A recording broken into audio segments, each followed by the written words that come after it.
मुद्गल पुराण में लिखा, गणेश पुराण में लिखा, गणेश जी का एक नाम होता है ध्रुमवर्ण। क्या नाम है? ध्रुमवर्ण। गणेश जी का एक नाम होता है। जब हम धूप जलाकर और धूप लगाने के बाद में गणेश जी की सबसे पहली आरती करने के पहले अगर हम सबसे पहली समय होता है, एक टाइम होता है, एक पल होता है, एक घड़ी होती है कि गणेश जी महाराज हमारे घर में आ गए। गणेश जी की सबसे पहली जो आरती हो, उस आरती के समय पर अगर धूप बत्ती जलाई जाए या गोबरी को जलाकर उसमें गूगल छोड़ी जाए और गूगल छोड़ने के बाद गणेश जी का नाम ध्रुमवर्ण कह दिया जाए तो गणेश जी को तुम्हारे घर की पूजा स्वीकार करना पड़ती है। बस वो समय हम जानते, हम तो बस उतना जानते हैं कि शिव महापुराण में लिखा और मुद्गल पुराण में लिखा, गणेश पुराण में लिखा, गणेश जी का एक नाम होता है ध्रुमवर्ण। क्या नाम है? ध्रुमवर्ण। गणेश जी का एक नाम होता है। जब हम धूप जलाकर और धूप लगाने के बाद में गणेश जी की सबसे पहली आरती करने के पहले अगर हम सबसे पहली आरती गणेश जी की कर रहे हो, अपने घर में स्थापना कर रहे हो, बिठा रहे हो और तुम चाहते हो कि गणेश जी मेरे घर में आके मेरी पूजा को स्वीकार करें और जो मांगू मेरा गणेश मुझे दे 10 दिन के अंदर, तो पहला नाम लेकर पुकार लेना ध्रुमवर्ण विनायक, बैठो, बस काम हो गया। वो फ्री होकर आता। सुंदर जोड़ी थी शंकर और पार्वती की। सही है कि गलत है? कभी नहीं झगड़ते थे। इसलिए पृथ्वी पर ना तो लक्ष्मी जी के व्रत हैं, ना ब्रह्माणी के व्रत, ना इंद्राणी के व्रत हैं। अगर पूरी पृथ्वी पर सबसे ज्यादा व्रत किसके हैं? माता पार्वती। तीज का व्रत किसका? पार्वती का। चतुर्थी का व्रत किसका? पार्वती का। चौथ का व्रत किसका? पार्वती का। छठ का व्रत किसका? पार्वती का।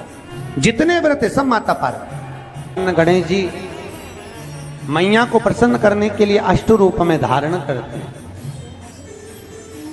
8 रूप भगवान गणेश जी ने धारण किए। एक मयूरेश्वर गणेश, दूसरा सिद्धि विनायक, तीसरा बल्लालेश्वर, फिर वरद विनायक, फिर चिंतामणि, फिर गिरजात्मज, फिर भगवान गणेश विघ्नेश्वर अष्ट विनायक, फिर महागणपति।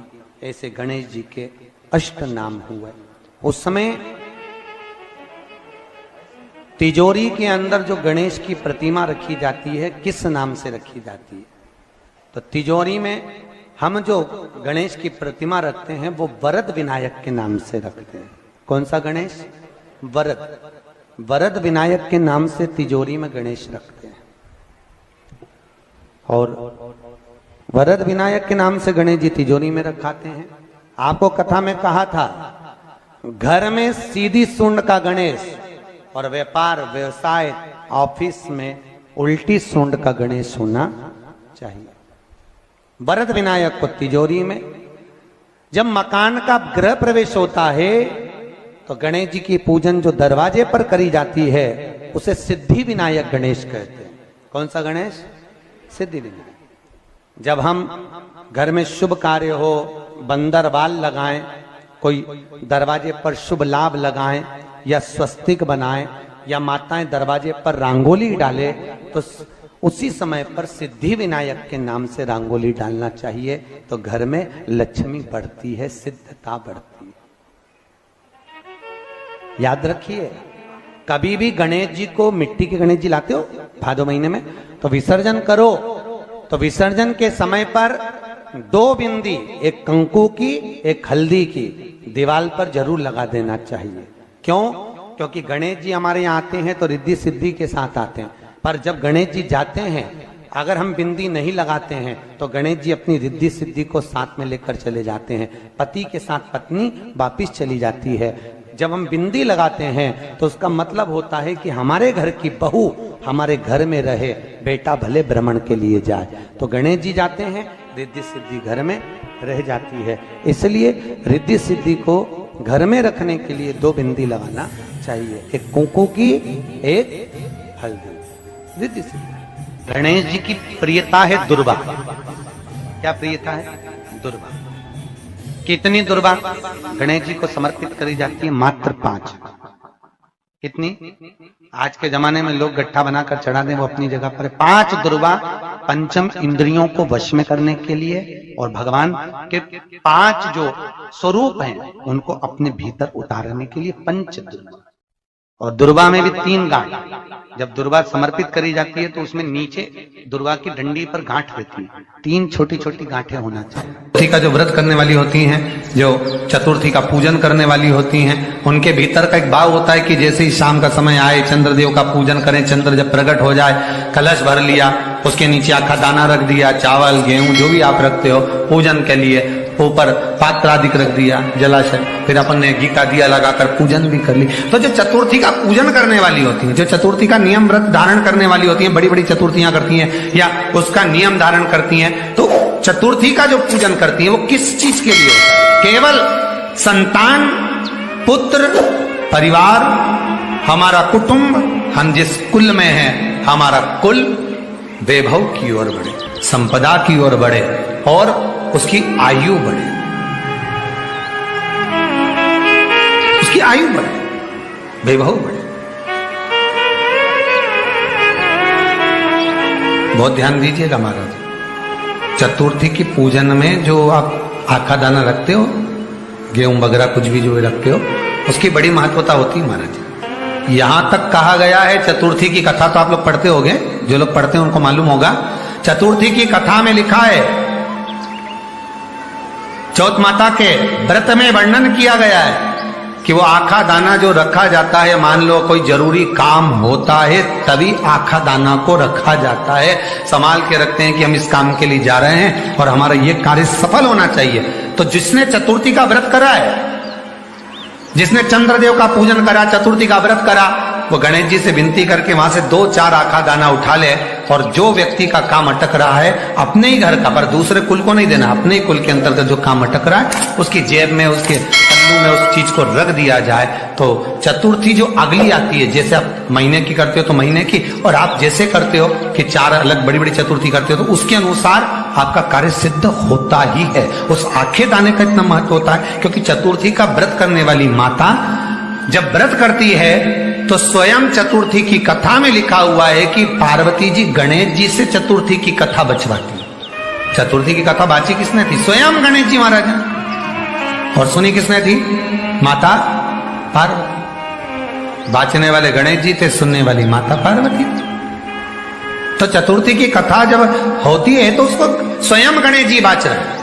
तो व्रत कौन सुन रही है? माता पार्वती। और आपने जो आखा दाना लिया वो गणेश जी के भाव से लिया, गणेश जी से निवेदन करके, विनय करके, प्रार्थना कर उसको प्राप्त किया। एक छोटा सा कपूर का टुकड़ा जब आरती में जलाया जाता है तो ये कपूर क्यों जलाते हैं? इस कपूर का महत्व क्या है? इस कपूर का कारण क्या है? ये कपूर है कौन जिसको हम आरती में जलाते? क्या जरूरत इस कपूर को आरती में जलाने की? क्या जरूरत इसको यज्ञशाला में जलाने की? क्या जरूरत है इस कपूर को पूजन में जलाने की? स्वयं गुरु बाबा कहते हैं यदि कोई आरती में, पूजन में, घर में एक कपूर का टुकड़ा आरती के बाद में जब समर्पित करेगा तो उसको अश्वमेध यज्ञ का पुण्य प्राप्त हो जाएगा। अश्वमेध यज्ञ के पुण्य को पाने के लिए कपूर का टुकड़ा आज भी आरती में जलाया जाएगा। एक कपूर का टुकड़ा सुख का, इसीलिए हमारे यहाँ शास्त्र कहता है महाराज, जब आपको घर में अगर ऐसा लगने लगे कि 15 दिन से बहुत बेचैनी है, बहुत दुख तकलीफ लग रही है, कोई ना कोई बीमार पड़ रहा है, कुछ ना कुछ तकलीफें लग रही है, तो एक पीपल का पत्ता ले लो, उसके ऊपर एक कपूर का टुकड़ा ले लो, सारे घर में घुमाकर उसको दरवाजे के बीच मध्य में जलाकर रख दीजिए। थोड़ी सी जला 20 से 25 मिनट के अंदर मकान में एनर्जी वापिस आ जाएगी, उस भवन में एनर्जी वापिस प्राप्त हो जाएगी। 20 से 25 मिनट के अंदर एनर्जी वापस। लग रहा है कि यहाँ नेगेटिव है तो उसको पॉजिटिव बनाया जा सकता है। रात को 12 बजे शंकर जी के मंदिर में शिवलिंग पर चढ़ी हुई बेलपत्री को उठाकर शंकर मंदिर का शिखर देखकर चबा चबा कर खा लीजिए। आपके पांव के घुटने बदलने की जरूरत नहीं पड़ेगी, ऑपरेशन की जरूरत नहीं। संवाद के अंतर्गत ये जो संवाद आया है, श्री गणेश जी महाराज ने श्री सेलम पर, कार्तिकेय महाराज की पावन धरा पर, मल्लिकार्जुन की पावन धरा पर, श्री सेलम में 3 प्रश्न श्री गणेश जी महाराज ने करे और वो गणेश जी के 3 प्रश्न आपको भी ज्ञात होना चाहिए। पहला प्रश्न गणेश जी महाराज ने अपनी माता से कहा, माँ, मृत्यु लोक के अंतर्गत इस भूमि पर जन्म लेने के बाद में अगर व्यक्ति को वृद्ध अवस्था का सामना ना करना पड़े तो उसके लिए क्या करना चाहिए? सुन लेना जवान भाई, जितने भी बेटा बेटी बैठे हैं और जितने आस्था चैनल पर, फेसबुक, यूट्यूब पर सुन रहे हैं, बड़े ध्यान से सुन लेना कि मान लो कि हमें वृद्ध अवस्था देखना ही ना पड़े, उसके लिए क्या करना पड़े? तो कहा उसका एक ही साधन, राम राम रटते रहो जब तक घट में प्राण, कब हो तो दीन दयाल के भनक पड़ेगा। महाराज एक कर्म करते रहो, तुम्हारा कर्म जरूर करो, काम करते करते करते करते करते करते भी भगवत स्मरण